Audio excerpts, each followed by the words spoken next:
ছিলাম না মোবাইলটা সরাই, এটার দিকে তাকায় কি দেখো? তুমি আমার দিকে না তাকায় দেখো, মোবাইলে দিয়ে চাইতে ব্যাটকাও। তোমার মোবাইলে তুমি আলগা যাও তাহলে ওখানে।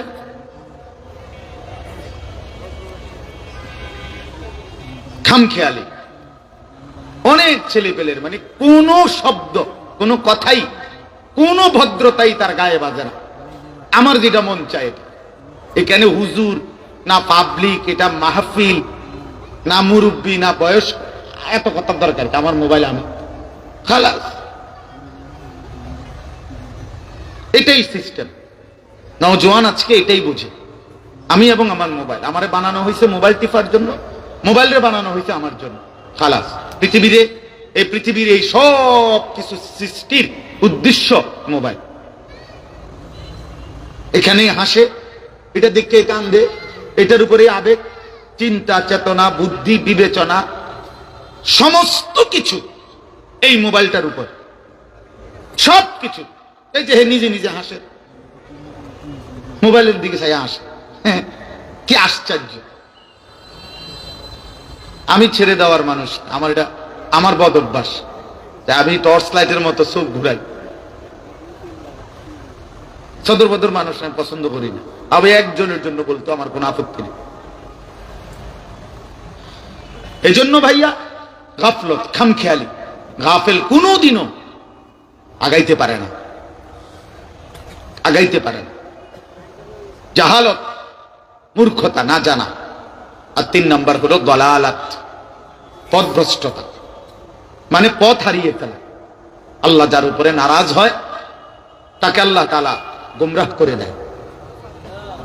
অনবরত, অব্যাহত, কথাটা বুঝেন, অব্যাহত গুনাহ এবং নাফরমানি ধারাবাহিক করতে করতে একদিন আল্লাহ পাক এমন নারাজ হয়, মনের ইচ্ছা মতো চলতে চলতে নাফরমান, একদিন আল্লাহ এমন নারাজ হয়, আল্লাহ ইচ্ছে করে আল্লাহই তাকে গুমরাহ করে দেয়। যা বেঈমান, তোরে আর আলোর পথ দেখাইলাম না। কোরআন শরীফে আছে, আফারাআইতা মান ইত্তাখাযা ইলাহাহু হাওয়াহু। আল্লাহ বলছে, বন্ধু আপনি দেখেন তাকে, যে তার মনের ইচ্ছাকে নিজের খোদা বানিয়ে ফেলেছে, তার মনে যা চাই তাই। ওয়া আদাল্লাহুল্লাহু আলা ইলমিন। আল্লাহ তাআলা বলেন, আল্লাহই তাকে জেনে বুঝে আদাল্লাহু, পথভ্রষ্ট করে দিলেন, আল্লাহই গুমরাহ করে দিয়েছেন। যা বেঈমান, কয়দিন হয় নামাজ পড়ছ না? মুসলমানের বাচ্চা 365 দিনের 1 বছর কোনদিন ফজরের নামাজ পড়লি না বেঈমান, ঠিক আছে, আর কোনদিন তৌফিকে দেব না, যা না ফরমান, যা। মুসলমানের ঘরে জন্ম নিয়ে 10 বছর মিথ্যা কথা বলে। মুসলমান কি প্রতিদিন মিথ্যা কথা কয়?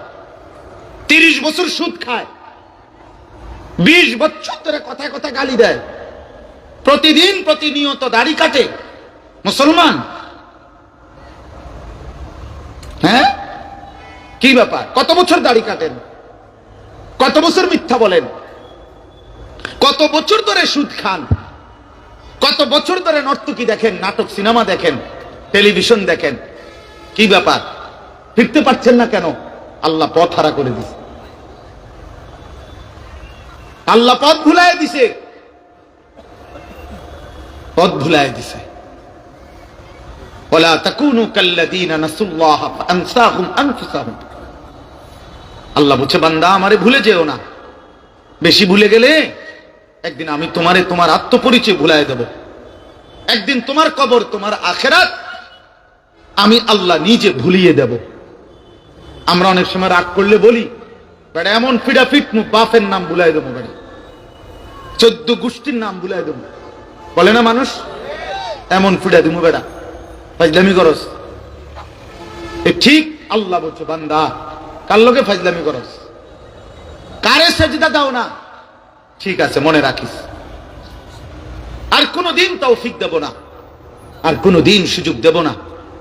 ফাআনসাহুম আনফুসাহুম, পরিচয় ভুলায় দেব, পরিচয় ভুলায় দেব। আর কোনদিন মনে পড়বে না তুমি মুসলমান, আর কোনদিন মনে পড়বে না তোমার কবর আছে, আখিরাত আছে। আরে বাপ, এর চাইতে বড় লানত, অভিশাপ আর কিছু না। যে আল্লাহ পথ ভ্রষ্ট করে দিছে। আযাল্লাহুল্লাহ, আল্লাহ বলেন আমি পথ হারা করে দিলাম। কোরআন শরীফে আছে আল্লাহ বলেন ওমান ইউদলিলিল্লাহু ফামা লাহু মিন হাদ।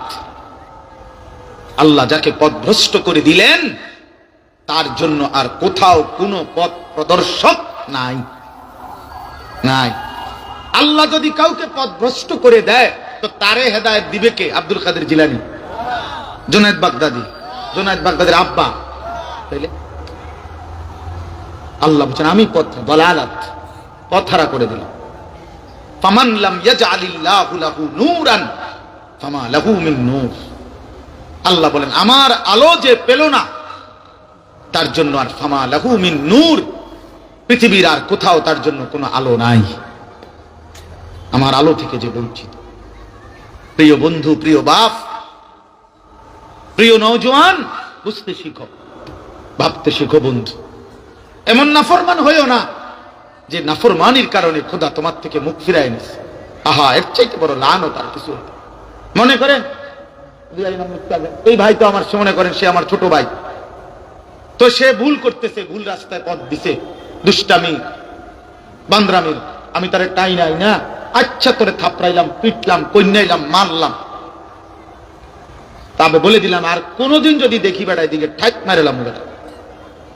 সে অনেকক্ষণ কাঁদছে, ব্যথা পাইছে, কিন্তু ফিরে তো চলে আসছে। কথা বুঝেন নাই? সাময়িক এই ব্যথার কষ্ট তার একটু পরে চলে যাবে, কিন্তু সে তো নাফরমানির রাস্তা থেকে কি চলে আসলো। কিন্তু আমি যদি তার প্রতি এমন রাগ করলাম যে আমি বললাম যা এটা দিয়ে ফির তোর কথা, তুই আগুনে পরস নাহলে পানিতে পরস, তুই ধ্বংস হ নাহলে বরবাদ হ, তোর যেটা মনে করতে এটা কর, যা, তোরে আমি বলবো না, ডাকবো না, ছুঁইবো না।